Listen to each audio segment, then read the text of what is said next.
What's up, guys, and welcome back to Vertical Video. I apologize, but it's for a good cause because today we are checking out Koala Sampler on Android, and I do believe it's cross-platform, but we Android plebs don't get a lot of music production apps, and this one is actually freaking good. This is an app dedicated to sampling either files that you bring in or stuff that you just record on the fly. It's got a lot packed into it with a super intuitive interface. I should be clear, not a sponsor or anything, just something that a bunch of viewers recommend I check out, and I do like it a lot and wanted to do a video on it. So without any further introduction, let's jump into the app. This is the interface of the app. It's got three windows: sample, sequence, and perform. I'm going to get into all three of these. So let's start off with sample. There are two ways to get sounds into this thing. First of all, you just record them directly, or you can go to import audio and import stuff off of your phone's hard drive.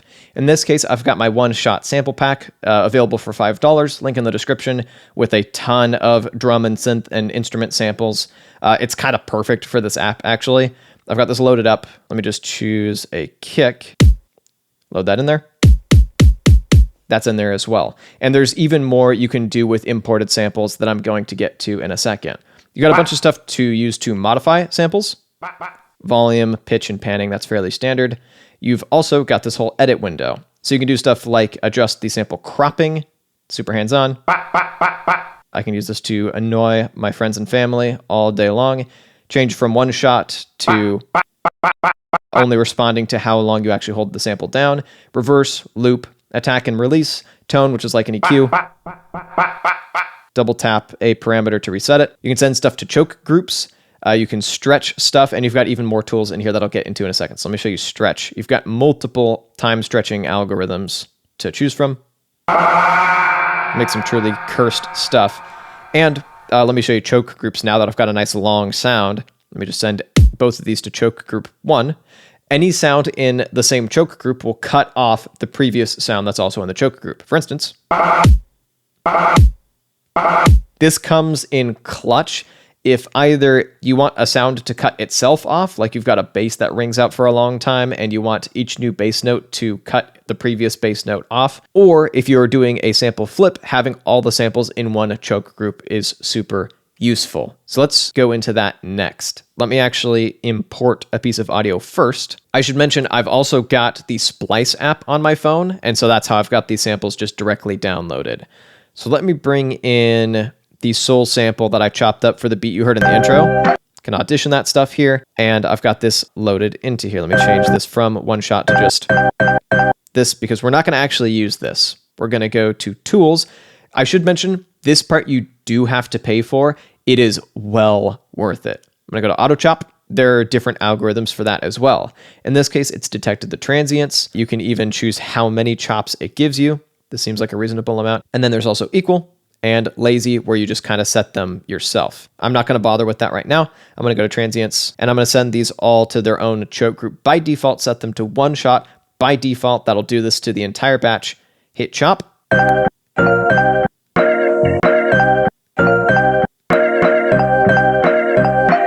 So all these samples will ring out as long as they need to. You can zoom in and make adjustments.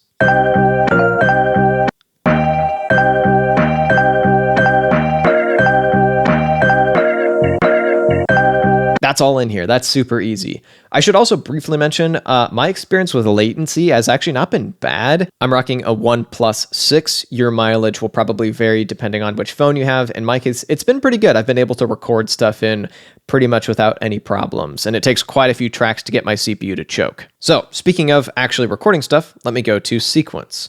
So this is where you can still play the samples, no problem.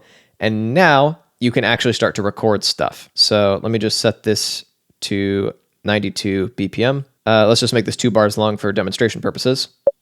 I'm gonna let this run because I don't know if there's a way to do a count in or not.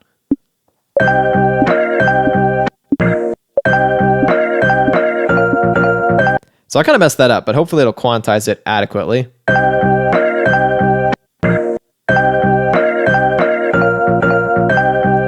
It did a pretty good job with that. And I'm going to ditch this in a second. This is purely just off-the-cuff demonstration. So you can play stuff as one-shot samples just like this, or You can actually play them on this keyboard grid thing, and you've got multiple scales to choose from.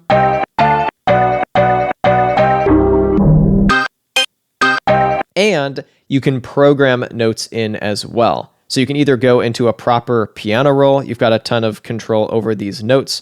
You can zoom in to make this a little more visible if you need to, and then use this thing at the top to scroll around. That's pretty intuitive. And let me get out a keyboard.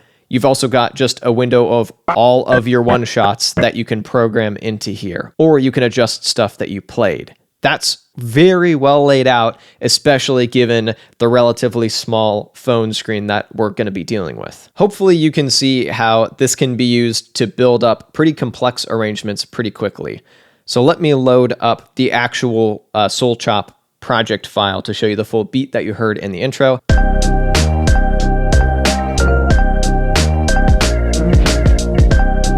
I've also got these chopped up drum samples from a loop I got on Splice. And this little hum.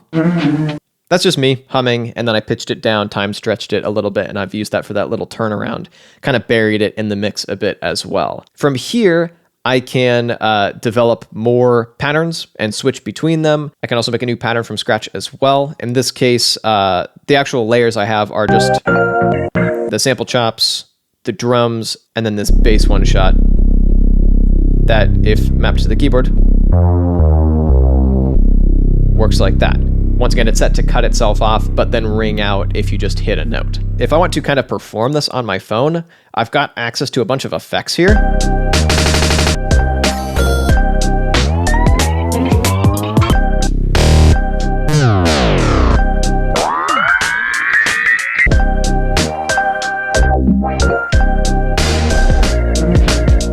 Bunch of more. It's kind of a bass boosted meme, basically.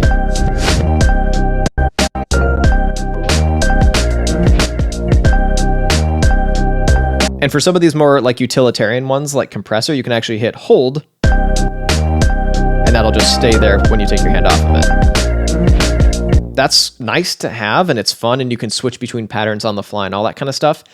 But making this even more powerful is the ability to export all of this stuff. You can export individual samples, or you can export like all the patterns as individual tracks, bring those into your DAW, clean up the mix a bit, really dial in the processing, all that kind of stuff. That's very powerful because this beat, I just made it on a whim, like in 15 minutes. And then if I want, I can just develop it into a proper track later on. Same goes for another thing I've been working on that goes in a very different direction. I've been kind of obsessed with video game soundtracks, everything from platformers to first-person shooters. And so I've been tinkering with making some more kind of video gamey or cinematic stuff.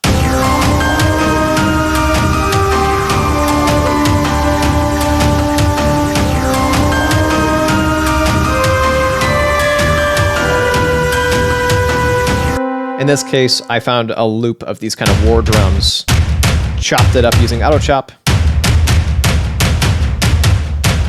and then I can just have all the sonic potential to play with. Once again, just on a whim on my phone, and then I've got a bunch of stuff from my one-shot sample pack. And I've got this ARP here.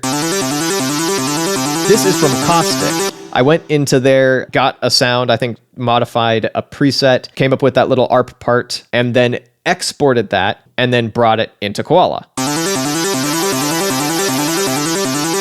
That's a pretty powerful hybrid workflow as well. These apps talk to each other just by virtue of sending WAV files back and forth. And to be clear, to get melody parts, I don't need to do that. For instance, this sample right here,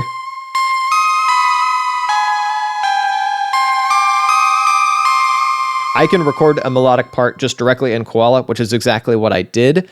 But the reason I did the ARP in Caustic is that I wanted some more sound design and more effects just on that individual track. And that worked out really nicely. And then I brought all of this stuff into my DAW, mixed it in post, and it sounded like this.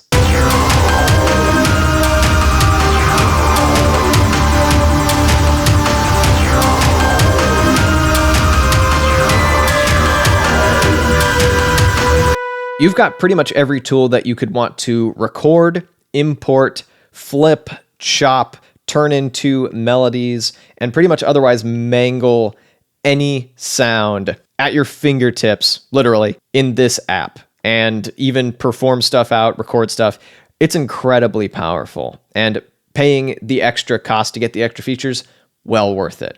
And as a bonus for sticking around for so long, let me show you the first thing I ever made in this while I was just trying to get a hang of it, inspired by the Dog of Wisdom and my voice. If you are interested in Android music production but prefer your apps to be a little more synth-based and a little bit less sample-based, you should check out my video on Caustic, one of my favorite apps for Android for music production, and I'll be back with a new video in a little bit, and I promise it'll be horizontal. So I don't have a hand free to clap, so let's just do that.